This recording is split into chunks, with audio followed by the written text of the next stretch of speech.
Do you think that Leah Thomas or Emily Bridges should be competing in women's events?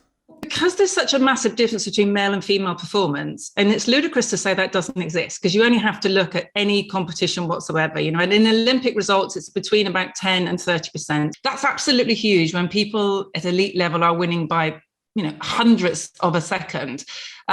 So if we give away that huge advantage, women will just not be able to win, biological women will not be able to win their own events. So we have to find a solution where everyone can be involved in sport, because, of course, all of us want sport to be inclusive. However, you cannot just throw women's sport under the bus and say that biological females don't have the right to equal opportunities in sport that biological males have. And that's exactly where we're going at the moment. It's just not fair. However you look at this, it's not fair. So it's about having respectful debate and trying to find solutions, which aren't always going to be easy. But actually, women should deserve fair sport. And I don't understand why it's just, no, we were never consulted. The only people that were consulted when these rules were changed were trans activist groups and trans athletes. When we spend millions every single year trying to stop people from treating with the World Anti-Doping Agency, they're trying to stop people from having the tiniest advantage in a race. How is it okay to say in women's sport, don't worry about it, you go off and have 5 or 10% advantage and we're not going to worry about it one iota?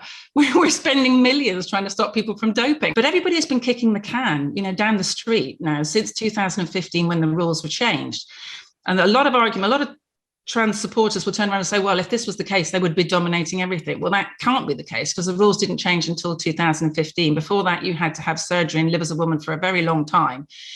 So the numbers were absolutely minuscule and it didn't impact in any shape or form. We spoke on the show to Sarah Phillips of TENI, the Trans Equality Network in Ireland, and she was arguing that this is akin to a moral panic. It is so rare that this is a moral panic. No, it's not true. It's not true. The rules didn't change until 2015.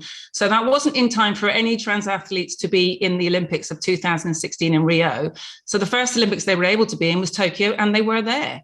And since then, we've had Leah Thomas, we've got Emily Bridges, and we've got many actual athletes all around the world, particularly in America, that are dominating university competitions, county competitions, school competitions.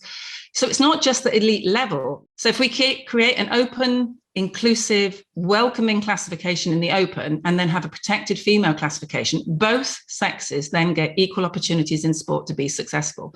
Because otherwise, this is sexual discrimination. You are actually physically discriminating against people that are biologically female. You said you've been threatened with some awful things. What awful things? Oh, death threats on my children. People ring up my sponsors, my workplace. They try to get me sacked from my jobs. I've been involved in international sports since I was 11 years old. That's coming up to 50 years this year. I've been to 12 Olympic Games.